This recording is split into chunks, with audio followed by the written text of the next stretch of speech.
the top tips for bears is, first of all, make sure your garbage is in a bear-resistant bin, if possible. If not, you keep it inside a garage or something solid until the morning of pickup. Another important thing is if you have compost, make sure the compost is working well and there's no smell and there's no attractant. It doesn't act as an attractant to bears. If you have chickens, a good idea would be to put an electric fence around the chickens because that would keep the bear away. And the same thing, if you have fruit trees, the fruit should be picked as soon as it's ripe or put an electric fence around it so the bear doesn't get into it.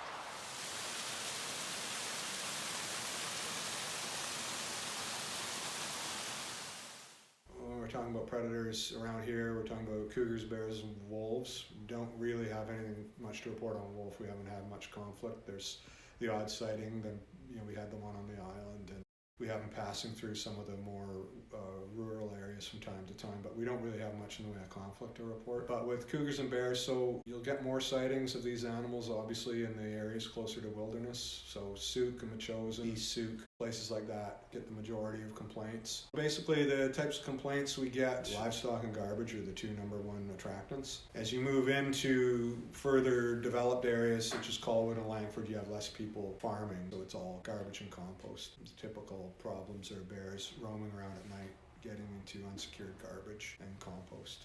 Cougars, we have less problems, less conflict with cougars for sure than bears. We do have cougars moving through. Sometimes people are afraid of them and they want something done about it, but for the most part the conflict is restricted to livestock, and they will take livestock that is left out at night if it's unsecured, if it's not put in a barn.